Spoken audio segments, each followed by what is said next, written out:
이 잠언 10장 이전에 9장까지는 이제 다음 세대 자녀를 향한 아들아 이렇게 부르면서 내 아들아 부르면서 그 젊은이들을 향한 교훈의 말씀을 주시고요.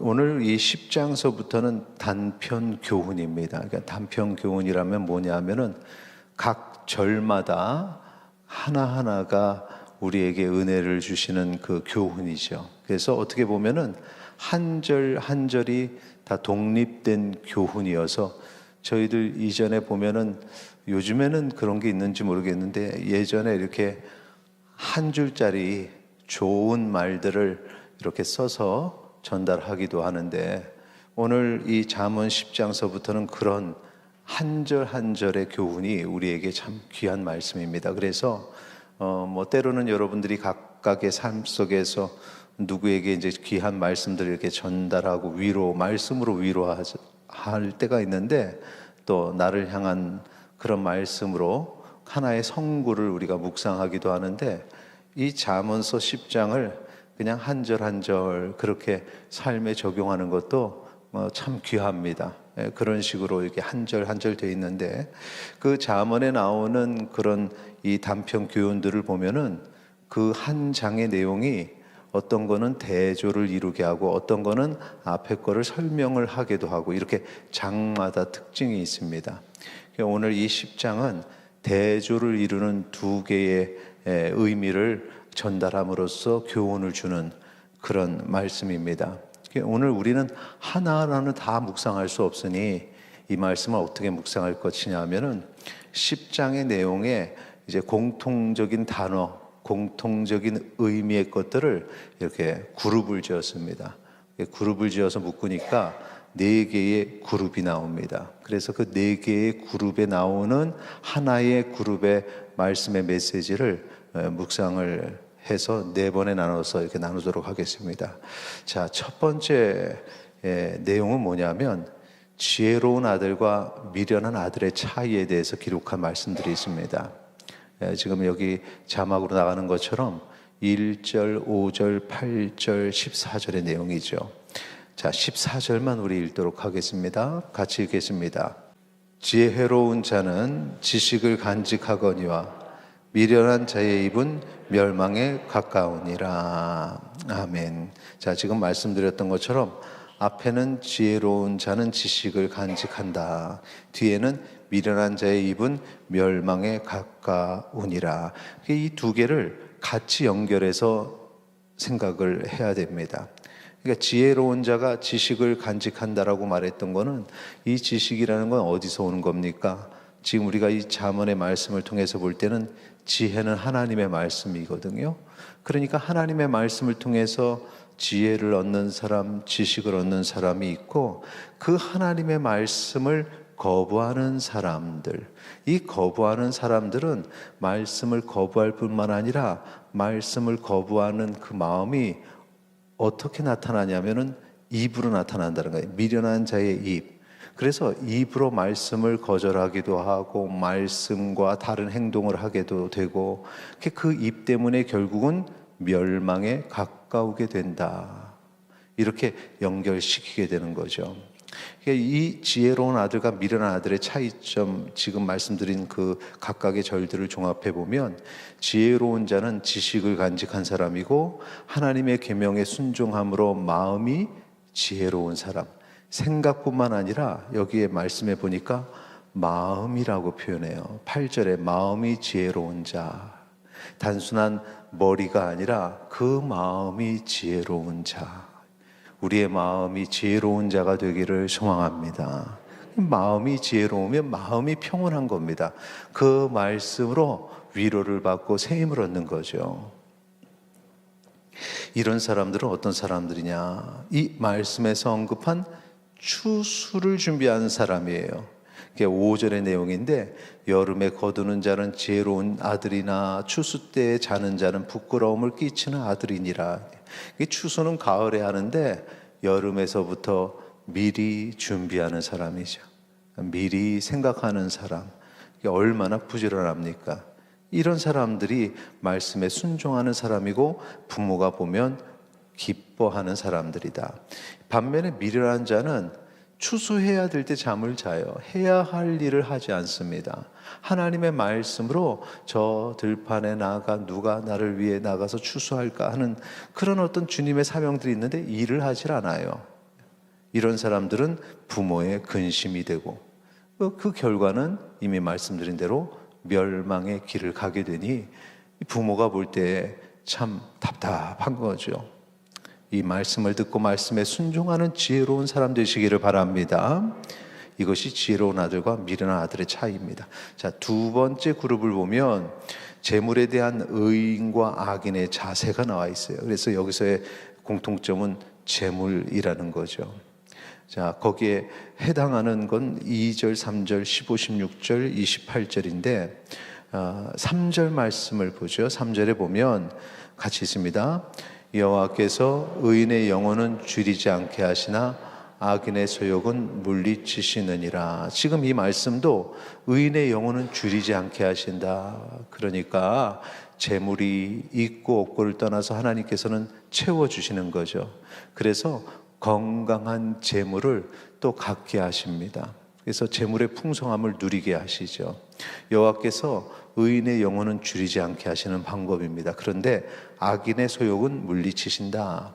악인이 아무리 자기 배를 채우려고 하고 재물을 얻으려고 해도 하나님께서는 그 소욕으로 인한 것이기 때문에 육신의 소욕, 그러니까 자신을 만족시키기 위한 것, 그러니까 재물의 복을 받아야 되는데 재물의 복은 하나님의 영광을 위해서 또 하나님의 일을 하기 위해서 하나님의 사람이 감사함으로 풍성함을 누리기 위해서 얻는 도구가 재물이지 내 욕심으로 신앙과는 상관없이 가지려고 하는 게 그게 재물이 아니라는 건데 악인의 소욕은 하나님과 상관없이 재물을 구하는 사람들입니다. 그런 사람들의 소욕은 물리치신다. 그 재물을 주지 아니하신다라는 말입니다. 오늘 의인은 수고하는 자입니다. 그 재물을 정직하게 얻는 사람입니다. 하나님께서는 의인에게 풍성함을 누리게 하십니다. 그래서 그 재물로 인해서 의인은 기뻐하게 되죠. 재물에 기뻐하는 사람이 나쁜 사람 아닙니다. 하나님께서 그에게 그 복을 주시기 때문입니다. 반면에 악인은 불의의 재물에 관심을 가집니다. 같은 재물이 아니죠. 재물이라 뭐 돈이다, 재산이다 말하는 것은 똑같지만 의미가 틀립니다. 불의한 재물을 얻으려는 거기에 관심이 쏠린 사람. 근데 하나님께서는 그것으로 그가 풍성함을 누리지 못하게 합니다. 재물이 많아도 풍성하지 않아요. 재물이 많아도 만족되지 않습니다. 그리고 그 마지막은 죄와 멸망 그리고 죽음에 이릅니다. 이런 악인의 소욕으로 얻고자 하는 재물이 아니라 하나님이 주시는 재물로 풍성함을 누리는 주님의 백성 되시기를 축원합니다. 세 번째는 의인과 악인의 입에 대한 평가입니다. 이 내용을 보면 6, 7절 그리고 10, 11절, 13절, 18, 19절, 20, 21절, 31, 32절 지금 오늘 전체 본문 내용 중에 이 입에 대한 평가가 제일 많습니다. 그 중에 한 절을 보시면 20절에 보면은 이렇게 표현되어 있어요. 의인의 혀가 순응과 같거니와 악인의 마음은 가치가 적으니라. 그러니까 의인의 혀가 순응과 같아서 자신의 마음을 잘 표현하고 그것으로 사람들을 풍성하게 하는데 악인은 그 혀가 여기에 보면은 11절 한번 보세요. 의인의 입은 생명샘이라 그 생명샘으로 사람들이 충만한 은혜를 누리는데 악인의 입은 독을 머금었습니다. 그러니까 이 사람이 이 악인이 말할 때마다 독이 나오는 거죠. 그러니까 그걸 듣는 사람의 마음이 어떻게 됩니까? 그 독으로 인해서 고통스러운 거예요. 그래서 앞부분에 20절에 악인의 마음은 가치가 적으니라. 이게 결국 입의 문제가 아니라 마음의 문제라는 거죠. 그러니까 마음의 가치가 너무 작아요. 그러다 보니까 입도 독을 품게 된다. 마음이 넓은 의인은 도리어 그 혀를 통해서 아름답고 지혜 있는 말을 합니다. 생명샘과 같다고. 그렇게 해서 사람들을 이끌어주고 사람들을 교훈하고 사람들을 품어주니까 사람들이 그 의인을 칭찬해요. 반면에 악인의 입술에 이 독이 있어서 18, 19절을 보세요. 같이 읽도록 하겠습니다. 18절과 19절 같이 읽습니다. 18절, 19절 시작. 미움을 감추는 자는 거짓된 입술을 가진 자요 중상하는 자는 미련한 자이니라. 말이 많으면 허물을 면하기 그 입술을 제어하는 자는 지혜가 있느니라. 아멘. 그러니까 이 마음이 좁으니까 자기 안에 미움이 있어요. 마음이 좁으니까 넓은 사람을 그거 받아들일 수 있는데 마음이 좁으니까 미움이 있고 근데 그 미움을 감추죠. 감추니까 입으로 말할 땐 지금 18절에 거짓된 입술로 중상하는 자, 중상모략. 그러니까 내가 맞다고 생각하니까 남을 자꾸 비난하게 되죠. 그 19절에 그런 말을 자꾸 말이 많으면 말이 많이 하다 보니까 자기 허물이 자꾸 생기는 겁니다. 하나님 앞에서 자꾸 죄를 짓게 돼요. 그런데 그런 순간에 어떻게 해야 되느냐? 지금 읽은 19절의 뒷부분에 입술을 제어하는 자 지혜가 있느니라. 얼마나 하고 싶은 말이 많아요. 억울한 일을 당하면 얼마나 말을 많이 하고 같이 맞서고 싶습니까? 그런데 입술을 탁 제어하는 거죠. 참는 거죠. 이런 사람이 지혜가 있는 사람, 하나님의 말씀, 그 지혜를 얻은 사람이다 라는 것입니다. 오늘 우리가 살아갈 때 이런 순간순간들이 많습니다. 내가 생각할 때 억울한 것 같고 내가 생각할 때 상처를 받은 것 같고 근데 그 순간에 마음을 넓혀야 돼요. 그리고 하나님을 찾아야죠. 하나님 붙잡아야죠. 그러면 하나님께서 은혜 주실 줄 믿습니다. 이게 세 번째. 마지막 네 번째는 의인과 악인의 삶의 결과가 나와 있는데 거기에 관련된 구절은 4절, 9절, 12절, 17절, 22, 26에서 27, 29, 30절입니다. 자, 여기 한 절을 좀 보죠. 12절 말씀 우리 같이 읽도록 하겠습니다. 미움은 다툼을 일으켜도 사랑은 모든 허물을 가리느니라. 아멘. 자, 악인은 미움을 드러내요. 그리고 미움을 드러낼수록 자꾸 충돌이 일어나고 다툼이 일어나죠. 그런데 그리스도의 사랑을 품은 자, 하나님의 사랑을 가진 자는 모든 허물을 가리죠. 드러내지 않아요. 이러다 보니까 악한 자들이 모인 곳에서는 다툼이 끊이질 않습니다.